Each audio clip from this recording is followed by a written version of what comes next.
Deus.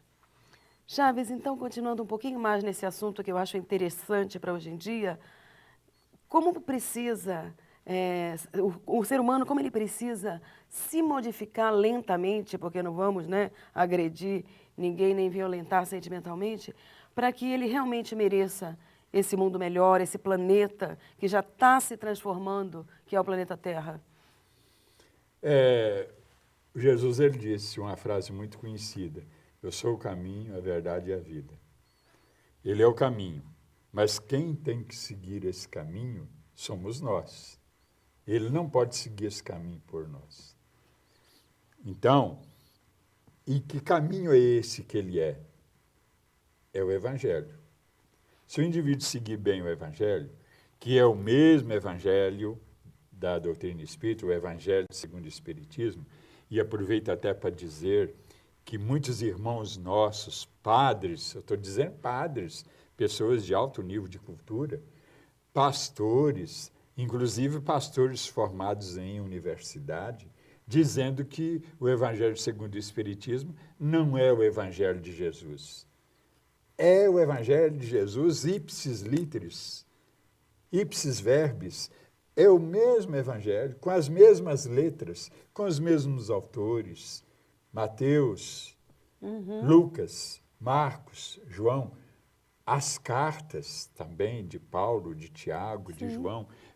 O Evangelho segundo o Espiritismo é só a pessoa ler e vai ver, é o mesmo Evangelho. Agora, Kardec não pegou tudo, ele pegou as partes mais importantes, mas todas elas são dos Evangelhos. Sim. Todas são do Novo Testamento. Então, eu estava dizendo, muitos irmãos nossos, padres e pastores, dizendo que é diferente o Evangelho segundo o Espiritismo. Não. Eles falam isso porque não conhecem. Como eu também falei, eu estudei para padre e houve uma época que eu também achava que fosse. Mas depois que eu li, e eu estou traduzindo o Evangelho segundo o Espiritismo para a editora Chico Xavier, Que ótimo. e, inclusive, vendo detalhes por detalhes, né, palavras por palavras. Então, é o mesmo Evangelho. Aliás, não há necessidade de dizermos isso para os espíritos, Sim. que estão cansados de saber. Mas eu estou dizendo mais para os irmãos nossos que não são espíritas. E, então, Jesus, ele é o caminho. E o Evangelho é um código de vida, né, Chaves? É, É o que faz, o que nos mostra o que tem que fazer para sermos melhores. para sermos melhores. Porque Deus, ele não vai ficar diferente. Deus é imutável. Nós é que vamos ficar diferentes, quer dizer, melhores, seguindo o Evangelho. Porque nós colhemos o que nós semeamos.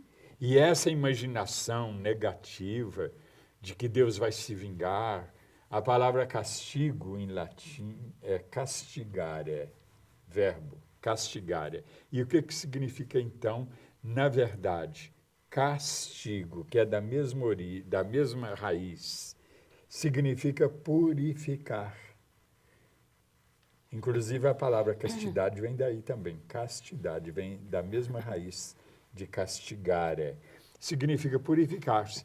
Porque o indivíduo pode falar que ele passa pela porta estreita, que ele se liberta, que ele se salva, se ele fizer por onde, se ele fizer a parte dele.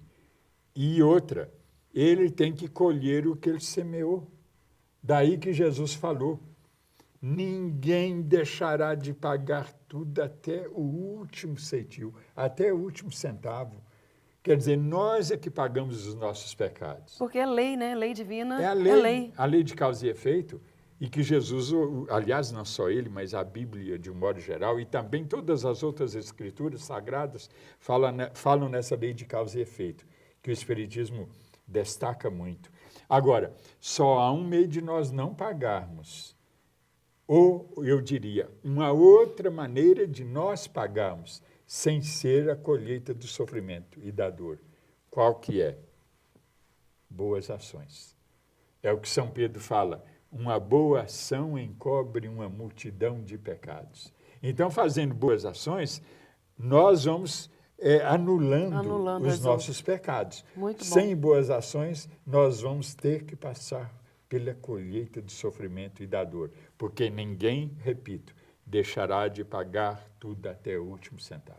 Senão haveria diferença entre os homens. E Deus não seria justo, né? Não haveria verdadeira justiça se um pudesse plantar e não colher e só o outro ser obrigado.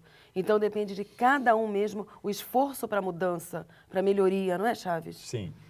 Quando nós nos tornamos senhores do nosso livre-arbítrio, né, para fazermos o que quisermos, nós nos tornamos também responsáveis pelas consequências. Então, tanto podemos colher o bem que semeamos, como podemos colher o mal que semeamos.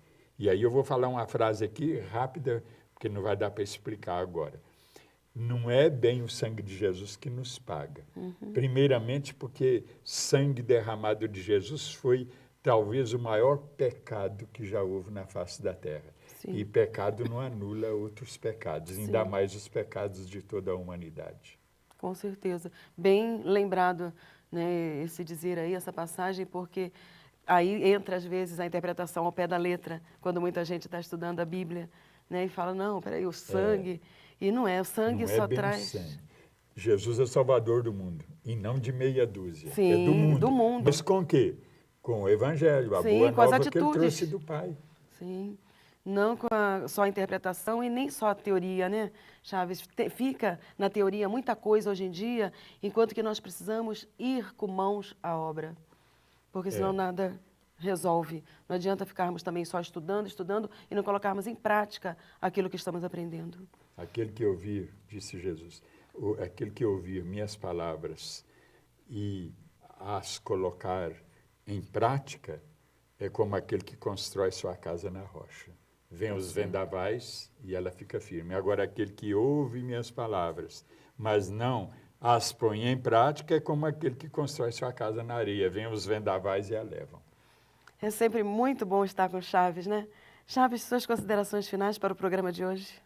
Obrigado, Celina, por estar mais uma vez com você aqui.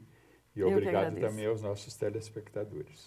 É muito bom mesmo, né? Estarmos com Chaves, e ainda bem que ele vai estar aqui com a gente muito e muito tempo em vários programas. Gostou do programa? Quer participar conosco? Escreva presença, sem o cedilha, presenca, @tvmundomaior.com.br. Mande seus comentários, sugestões, críticas, opiniões, tudo será muito bem-vindo. E nós vamos ficando por aqui e esperamos você no próximo programa.